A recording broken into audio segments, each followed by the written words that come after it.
Welcome, beautiful people, and thank you for joining us on Till the Wheels Fall Off, a podcast by two folk couple. I'm Matt. And I'm Paige. And we're here to inspire others, to bring you guys into our lives and tell you a little bit about our journey.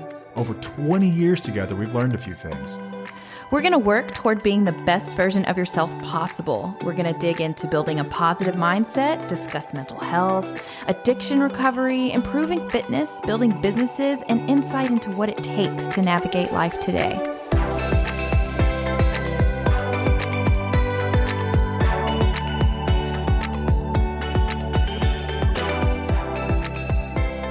Hello, beautiful people, and welcome back to Till the Wheels Fall Off, a podcast by two folk couple. I'm Matt. And I'm Paige. And we're back here for episode 2. And first of all, I want to thank everybody for the support that truthfully we did not see coming. We had a lot more downloads than we expected, and we had more feedback and engagement. I just want to thank everybody that took the time to leave a review. It really helps other people who are in search of something like this find it because it moves up the rankings. So Thank if you y'all enjoy so it, much. yeah, leave us a review. It's incredible. I'm never going to make anyone do it, but man, that's awesome. Yeah. But there could be a sticker in it for you. Paige, would you show those to the listeners? It's so cute. This doesn't translate well over podcast, but if you'll check it out on Instagram, you'll see we've got some awesome stickers that came in, and engage with us and we'll send you one. We'd love to. So I've got a quote as we're going to start off today's episode talking about contentment and the things that lead to being discontent, some tactics for finding contentment. And there's this quote by Mark Twain. I've got it written down at the office on my computer. I love it. He said, "I've lived through some terrible things in my life. Some of them actually happened." Ooh. Does that sum up a life of discontentment and anxiety like anything else? Yeah. Freaking love that quote. He tried to tell me this quote when I would be having a panic attack, and I'd tell him to basically shut up. That's the wrong thing to say to someone who's in the middle of a panic attack, by the way. It does not go over well. But I love it now. It's amazing. It's greatness, though. I remember the first time I ever read this, I was like, wow, it's a genius way to sum up the way that my brain works. Lived through some terrible things in my life, and some of them actually happened. You know, I've also heard it put that worrying is like torturing yourself twice. Like once when it doesn't happen, and then twice if it actually does. You get to live through the tragedy twice, and it's just the stuff that we put ourselves through. But living contentment, we're going to try to focus this conversation in terms of the things that we do that lead to discontentment, ways to get out of discontentment, and what does it mean to be living content? Yeah. What does it look like for you? Yeah. So I think the simplest way we can start this conversation off is with the pursuit of stuff that produces happiness. Temporary happiness. Temporary happiness is a good way to preface that. So stuff. We think that stuff, and this is material stuff. It's also let's say relationship stuff. If my relationship gets to be like theirs, maybe like that annoying two-folk couple, my relationship were only like theirs and I would be happy. If I only had the car that he drives, I'd be happy. If I had his job, or if I had the perfect body. Yeah. If I had, her boobs or whatever it may be, like we think that this stuff is going to make us happy. Not my boobs. Nothing's wrong with them. What do you mean? They went from a D to a double A in 6 months. Anyway. Yeah, weight loss takes away from the areas you don't want it to first, generally. I'm content with them right now. Content. There we go. Yay. Perfect. End of episode. That's it for today. And anyway, so living contentment, it's sort of I don't know, I guess it's a kind of a highbrow topic. This is something that a lot of people may not quite get the hang of, and it's sort of tough to put into terms for the average person to understand. But let's just try to break it down in its simplest form. Let's just say that you want a car, and you're convinced that, for me, that car is an Audi RS6 Avant. It is a 600 horsepower all-wheel drive station wagon. Station wagon. Oh man. Oh, this is really funny, by the way. We'll take a moment and digress. So my dream car has always been this car, but I love station wagons. Like, I'm the 1% of Americans that think station wagons are just freaking awesome. Like, how is it not cool? It's a car that also goes off-road and it holds all your stuff. It's like a van, but shrunk. It's so cool. And they look dope. No. Like you can carry stuff in them. And anyway, Okay. Paige thinks it is just like the dumbest thing ever and she doesn't get it. I'm fine with it. Whatever. Now, the 600 horsepower one, I might be okay with that one. Okay. Well, anyway, I text her. I'm like, hey, I got a car. And I'm quiet about what it is at first. And they show up to deliver it. And it's a station wagon. It's a station wagon. I kid you not. This handsome dude. What? Drives a wagon. So what? Okay, let's So anyway, keep going. She's sitting there looking at it. And I kid you not, they pull up and she's sitting there looking at it like, I just don't effing get it. I just whatever. It's your car. If it makes you happy, whatever. And just like walks back inside. Like, but I'm sitting out there like a kid on Christmas morning. Like I cannot be more happy with my station wagon. I didn't get the 600 horsepower version, but I got a really cool one and it's got plenty of pep and all the features I've ever wanted. It's a wagon. So are you content with it? Beyond content, but it's not going to keep me content forever. No. And that's the point of all of this conversation is that we think that if we get the car, if we get the shoes, if we get the watch, if we get the job, if we get the girl, if we only had those things, then we'd be happy. Mm-hmm. It's not true. No, we're missing out on a big piece of life. Huge piece. It's a huge piece. It's like the process of getting there. External events produce happiness in short bursts, but they don't produce prolonged happiness and contentment. No. Like you'll even think about a goal that you've had. Like I think that when we're teenagers, we all have the goal of graduating from high school, right? Most of us anyway, maybe not all of us. I know there's some really successful dropouts, but for a lot of us, it's just generally speaking, let's say that graduating high school. Okay. When I graduate high school, man, I'm set. And you graduate high school and what happens? A whole new set of expectations comes your way that you didn't even know existed. Now it's about what you're going to do in college and what you're going to major in, and then what internship you're going to get, and then, where you're going to work, and then becomes marriage and the kids and the 2 cars and the white picket fence, and it just never ends. And that's the pitfall of attaching your happiness and contentment to material things or external events that you think are going to produce happiness. Or the future. Yeah, it gets super tricky. It's a very slippery slope. And let's just say you've got a different type of goal. Let's say that you wanted to, I don't know, build a company, hire 10 people, and, I don't know, $1 million revenue, whatever it may be in your first 5 years. And let's say you do it. And in that moment, you'll be proud that you accomplished your goal, but it's fleeting and it's temporary. Mm-hmm. So there's a book that both of us have read, and is it Change Your Thoughts, Change Your Life? Yes. By Dwayne Dyer? Yes. I think it's Wayne Dyer. Wayne? Mm-hmm. Wayne Dyer. It's incredible. Anyway, it's a study of the Tao. It's like a I read it every day day. It's amazing. Interpretation of the Tao. And he says in there, essentially, that there is no way to happiness, that happiness is the way. Repeat that, Paige. There is no way to happiness. Happiness is the way. It's powerful. It is powerful. Profound. Yes. We have to bring the happiness to the party. The ingredient comes from us. It's not coming from somewhere else. No. It's not coming. It's the essence of living content, though, and bringing happiness into all encounters, regardless of the outcomes. Yes. Regardless of the outcomes. So one of the things that can derail contentment is expectations. Ooh. And these expectations we have for the people around us, and for the way that our efforts should, I guess, show themselves. We expect certain things. When you start a diet, you expect to lose weight. Yeah. You expect to be down 50 pounds. But for most people who haven't lost the weight, it's either that they haven't, A, worked hard enough, or they haven't been doing it long enough. So it's either you haven't worked hard enough for long enough. And they find themselves, discouraged. And then they give up. Right. So what are some things in your life, Paige, I'll ask you specifically, what are some signs of living discontent? I should say that I think at this point in our lives, both of us have achieved a state of contentness. Yes, absolutely. And that's the reason that we're sharing it with others. We wouldn't be talking to you guys if we weren't content ourselves. Right. But what are some things in your past that you look back on now and be like, wow, that was a sign that I was really discontent? Ooh, my anxiety. My high anxiety. Because what is anxiety? It's worrying about things that are out of our control. It's worrying about, it's fearing the future.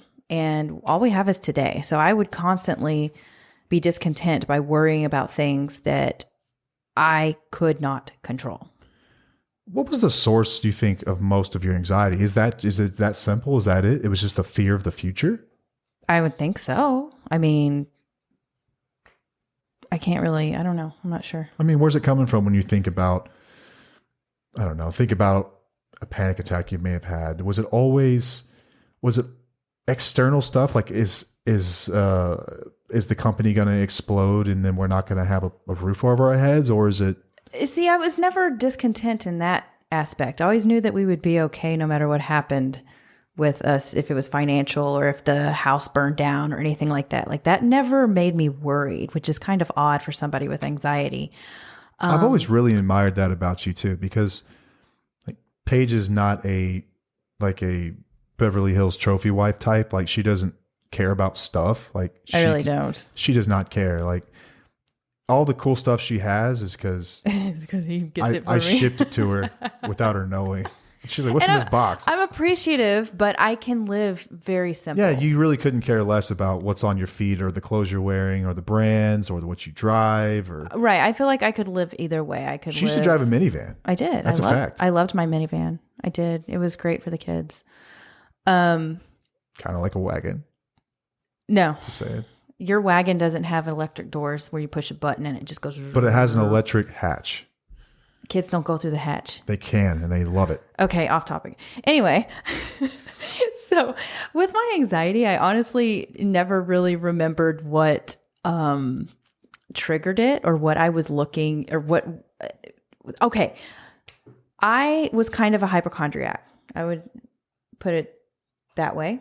Oh man, I remember the ear thing. Yes, I had an ear thing. Oh my God. It's not funny, Matt. I had panic attacks every day over this. Okay. See, this is what I live with, y'all. This is what I live with. But I've learned how ridiculous it kind of was. But I had anxiety. I would have these weird feelings. I would be like, he's over here dying. What an asshole. Y'all, she thought she had a brain tumor because her ear was popping or something. Okay, I did. I went and I got my head checked. For real.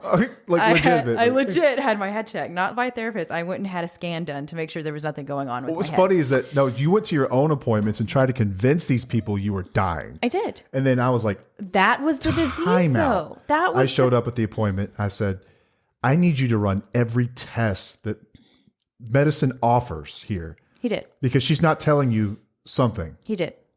She's suffering from panic attacks. I was having every day. I was having a really rough time staying home with my kids, with my youngest. Actually, he was very hard to deal with, and I think that had a lot of love him still is. Love him, but he's a handful, but he's got a heart of gold. But I think that's what was triggering. It was very hard for me to deal with him, and it would manifest in different ways. So it came out in my anxiety, and it came out with me thinking something was wrong with me, and I was put on medication, and it helped me find my therapist, and I learned how to live in contentment and get away from that anxiety. Yeah. For me, my signs of discontent were, I guess, just as insidious, but more outward to the world. The reason that I drank and I used drugs for, 10, 12 years, because I was never content. And the thing that I liked the most about alcohol and drugs is that there was a guarantee. Every time that I took the pill, every time that I drank from the bottle, I knew what I could get. I knew what I was going to get. It's control. It was right. I was trying to control everything around me. If I didn't like the way something was going, I knew how to fix it. And sobriety is, if it's given me one thing at all, it's allowed me to experience emotions from the beginning all the way to the end, which allows growth. You don't grow if you're not doing that. And anxiety is very similar, is that once you allow yourself to go through that panic, like you've almost shorted yourself on really experiencing the emotion for what it was. Right. Was it's just a feeling. They come and go, and they're just visitors, right? They're just visitors. They come, they go, rather than harking on them and giving them validity by letting them take over your body. You have tools now for getting past that. But it all goes back to living contentment. So we started by talking about material things and how we think these things will produce happiness and, kind of get off topic with the wagon and whatnot. But there's always something or some goal. It never stops, right? I think that I am not alone and that I was born with a disease of more. I need more. I need more of it. Whatever it is that makes me feel good, I need more of it. And I get addicted to that feeling of more. And so purchases are, there are people out there who are addicted to shopping, right? Gambling. It's all the same, drugs, alcohol. Because it gives you the high. You're feeding this instant gratification, this feeling, right? And it's the opposite of contentment. To be content, you really have to rearrange your priorities and adjust your expectations. Like the effort to work toward a goal is up to you, but the results of your effort, although they are a responsibility, they are not up to you. Does that make sense? Yeah. Makes sense. So let's say weight loss, right? You've lost weight. You've lost a lot of weight. What were your expectations when you started it? Oh man, I thought I was going to lose like 50 pounds in 2 months. Right. So what happened the first month? What did you find yourself? You had worked so hard. I saw 0 changes in my pictures. The scale barely moved.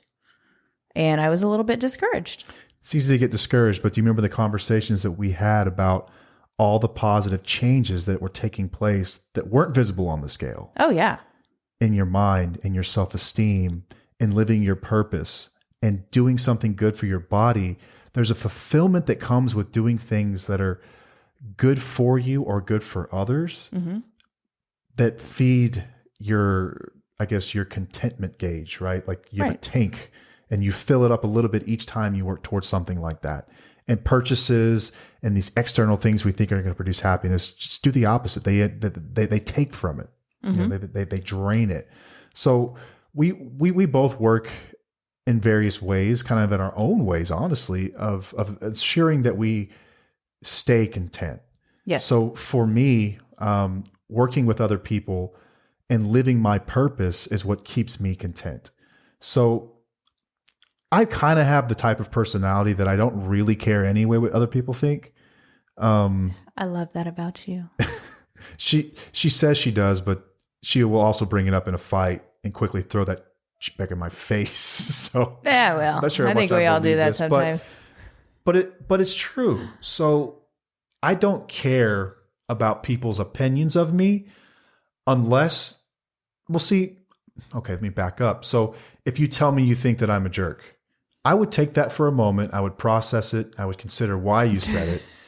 And if I did an honest inventory of myself and I found that I was a jerk, you would get an amends from me. Yes. And I would make an apology. You're right. I was wrong in that. This is true. But if I wasn't, my intentions were pure and my actions were right, then I don't really care that you were offended. I don't. That's your issue, not mine. Right. Same thing with my likes and dislikes, the taste of stuff. Whatever it may be, I've got my own style. I don't care what other people think about that. Truly, I don't. Like the wagon. But when it comes to who I am as a person, living contentment, I feed that part of my life through working with others. Yes. So my purpose, my unique ability is the ability to connect with people. It's to share a story that someone's experiencing and put it into words that draw them to wanting to be better, not be like me, but wanting to be a better version of themselves. Yes. And so every first, third, and fifth Monday, you can find me in a treatment center with some of my close friends in recovery, and we're sharing a message of our experience in recovery to people that are still suffering from alcoholism and drug addiction. We're at treatment centers and we're up there for an hour. And then, if you're lucky, you might get someone's number and you work through the 12 steps of Alcoholics Anonymous or Narcotics Anonymous, whatever 12 step out there. You work through the process of getting clean and sober. And in doing that, I get to remain sober that day. And I also get the fulfillment of having helped someone else. And that keeps me at peace with myself. That lets me know that I'm doing something right. There's a feeling you get when you're packing into the stream of life, when you're doing something for good and not just good for me. Like I was told early on in my journey that if I'm the only one that benefits from a decision I make, it's probably a selfish decision. Mm-hmm. So if I have to really be honest with myself and my intentions about the decisions I make and the things that I'm doing. Is this really for me? Is this really, to help others? And it's not always the easy thing to be selfless. You're a mother. The most selfless job, the most unrecognized job in the world. We have two beautiful kids and they're awesome, but they are such jerks to you. Such jerks to you. You keep them alive, and in return you get disrespected and, scoffed at and laughed at and, told that you're an idiot and what do you know, mom, and blah, blah, blah. But how do you keep it together, and how do you know that you're doing the right thing in the face of adversity, in the face of someone telling you that you're everything you're not? How do you go about every morning getting your mind right, and what do you do throughout the day to ensure that you stay content and that you know that you're on the right path? Okay, well, first of all, it takes practice and it doesn't happen overnight. So people need to realize that you can't automatically just change your brain and then you're just going to be completely content. What? You can't? You're telling me you can't just listen to one podcast and just suddenly be fixed? It takes effort? Really? Yeah, Dang really. It. Oh, man. Anyway, so what really has helped with me is meditation. It kind of helps me to get out of my head, and it makes me focus on breathing and just staying present. And I think being present is very important to stay content.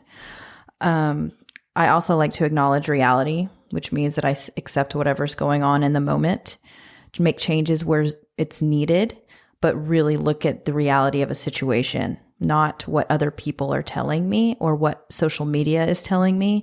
I have to look at the reality of what's going on right in front of my face.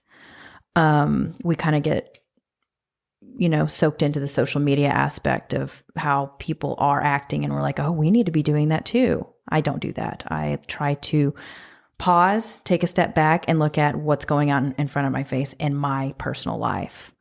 I also like to practice gratitude. I think that's very important. How do you practice gratitude? I will make lists. It's a great one. I love doing that too. I like to make a list of what I'm grateful for in this very moment. It could be anything like the couch that I'm sitting on. I mean, the roof over my head. All of our prayers with our kids are about gratitude, and we thank God for what He's given us. And I also don't like to live in the past. I like to accept what has happened in the past and I move on. That's some good ones. I echo a lot of the same ones. I make gratitude lists. That's a really good one. Meditation, I still do that. For me, service work, working with other people really helps keep me grounded, and it keeps my ego in check and helps remind me that I'm not far away from being the person I used to be, and that it's not like you fix it forever. And it's sort of a spectrum too. It's like you can come in and out of it at times, and you have to reel yourself back in. It's not Absolutely. like you achieve this place and you're just stuck there forever and then everything's perfect. It just doesn't work that way. We will always go back to our old habits just a little bit and you reel it back in. And for me, living contentment also kind of goes hand in hand with not forcing things in life. Yes. Like I think about my track record of times when I have forced a situation. A lot of times some of it's been with purchases, but a lot of it's been in business. Like just through sheer will, forced a deal to happen. More often than not, those deals end up being nightmares, absolute nightmares. And so over time, I started to listen to the still quiet voice, and we all have this voice. It's like this inner voice. It's like your conscious, I guess. And it's the rational, I guess, the prefrontal cortex. Mine is like my primal brain is so loud. Like my want, ego, need brain is so loud. And my prefrontal cortex is so quiet. It's like, think about the decision that you're making. Is this really in the best interest of you and your future? And I start to listen to this still quiet voice, and I find myself not forcing things. Like we were going to buy a business for the better part of a year. We had worked on this thing, and we had gotten it all set up and structured the company, and had this purchase agreement worked up where the owner was going to owner finance some stuff. And time after time, I found myself after conversations having to change the plan, change the course, And each time we talked, Paige would ask me, sounds like you're forcing this. What do you think? And I would come up with excuses. No, it's all good. It's going to be fine. It's going to be great. We got this under control. Yeah, it's going to be great. And like, she would just kind of roll her eyes and walk off. And like, I knew it in my heart that I was forcing it. And it turned out that the deal didn't happen. And we look at it now, and I'm extremely grateful that it didn't. One, because it gave us the opportunity to really focus on this. Right. It gave us the opportunity to focus on twofold. Something that we're passionate about. Another is that the economics of that deal changed drastically, and we would have been pretty screwed. Pretty screwed. Yep. So it's a blessing that it didn't happen. You know, some people will say that, you know, some people get this through prayer. Some people get this through meditation. There's a bunch of different ways to go about it, but listen to the still quiet voice in your head and ask if this is truly in your best interest, and ask what your intentions are. Are my intentions to be selfish? Are my intentions to, you know, better myself and others? Is it, you have to really just consider everything as you make decisions. Generally, if I'm the only one that benefits, it's not going to be the right decision. I also found that my brain is so broken that when in doubt, don't works. Yes. When in doubt, don't. Like when I think of something and then I have, you know, well, Yeah, I don't know if I should or it's a not. Feeling. Don't. The answer is always don't. If I Right. just do the opposite of what I think I should do, I find that I'm in pretty good shape. And that's just because I'm an egomaniac with an inferiority complex. Like, I'm not much, but I'm all I think about. You're so cute. I heard this guy tonight at the treatment center speaking. His name's Tyler. He's a good friend of mine. He, God, how did he put it? I don't want to butcher it, but he said, okay, enough about me, but let's talk about what you think about me now. I was dying. I was like, yeah. Hey, how many times have you been talking and you're not listening to the word the other person's saying? You should think about what you're going to say next. Oh, that's a whole podcast, man. It's a whole episode. For me, that's also another sign of not living content. Like, I know that I'm off the beam whenever I'm starting to think about myself more and not thinking about others. You're not staying present. Yeah. So when I'm content, I'm at peace with where I'm at and where I'm headed. Yes. It doesn't mean I'm at the point like that I've arrived, but I'm at peace with the actions I'm taking day to day to get me where I want to be. Mm-hmm. Let's take, for instance, this business that we started. We don't have 1 million followers yet. We don't have $1 million in revenue. We have very little right now. Right. But every single day we're doing something to work toward the goal, and I'm content and I'm enjoying this journey so much. Absolutely. As opposed to being upset with myself for not being where I think I should be.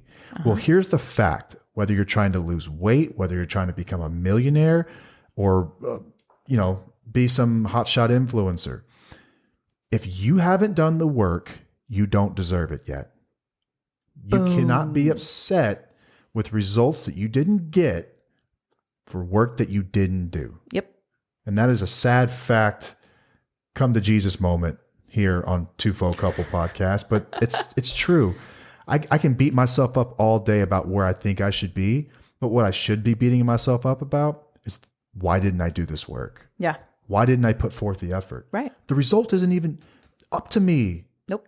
You could do all the work and you still may not get where you want to be, which is why you should enjoy the journey. Enjoy the journey. Exactly. Why not enjoy the journey? Right. Right? Yeah. So let's talk about this in a marriage. So there was a time in our relationship not that long ago where I was living in contentment and you weren't. Yes. And did you think this caused some problems in our relationship? Absolutely. It's kind of crazy. It was like oil and water for a while. Right. Right? Yeah. So I had started my fitness journey probably 8 years prior to Paige starting hers. So I'm experimenting with different diets. I'm working out in different ways. I'm doing all kinds of different stuff. And I'm happy with the journey. I'm happy with where I'm at. And I would come to the dinner table and she had cooked dinner or whatever it may be. And I would go get my like chicken and vegetables and she would sit down and see my plate and just start berating me. Yep. So pissed at me. I was that partner. Eating all this bullshit and like, you don't like what I cook? I made this for you. Oh man. And then what was the other one you used to get me with all the time? Like, I can't stand it when you're on diets. I hate it when you're on diets. Yeah. What was that about? That was what was my it really problem. About, though? Right. That was my problem. That was me being discontent. That was me having a low self-esteem. That was me projecting myself. Misery loves company. Yes, right? exactly. But here's what I didn't do. And this is, I think, the important lesson here is I didn't fight back. Nope. And I never said, well, if you only did what I did, then you would be happy. I never did any of that. It was truly just a conversation of, I want this to be a process of attraction rather than promotion. I'm not going to promote this. When you're ready for this, it'll be great. So I'd make a joke about it, and then we'd just kind of go on, you know. And I've apologized to him many times. And I didn't even need the apology. And he didn't need it. I was grateful to be part of your journey. I love that you're like, I don't care. Yeah, I wanted to support you when you were ready. I wasn't going to beat you up when you weren't. What's the point of that? Right. You know, like, you know, I love you. I'm here now, baby. But this all boils down to our theme in the first episode of living authentically, living your true self and who you're supposed to be and who you're intended to be. I encourage everybody to truly think about what they look like without their mask. What mask are you wearing, and what does it look like without one, and what's underneath there? Who are you, and what is your purpose? What is your unique ability? What is it that you think you offer the world that so few people can? And work toward that. In that, you will find contentment. Your contentment lies just beyond your mask. Remove the mask, find contentment, find peace, find happiness, and then share it with others. That's the ultimate goal here. We're right here at 30 minutes, and I apologize if you heard our googly-eyed dog bouncing around the room. We have a dog you can see on our Instagram page. Who does she look like? What's the name of the actor? Marty Feldman. Marty Feldman, or Crazy Eyes from Mr. Deeds. This is the googliest-eyed dog. She makes me laugh so much, cracks me up, keeps us laughing. So apologize if there's any background audio, but we did our best here in the studio. So that does it for this week. We'll be back next week with another topic. Thank you all again for being here with us. Please, if you can, share our posts, review the podcast. Make sure to write something in there, 5 stars if you loved it. If you didn't, tell us why. We'd love to get some feedback. Until next time, I am Matt. And I am Paige. And thanks for joining us. Bye.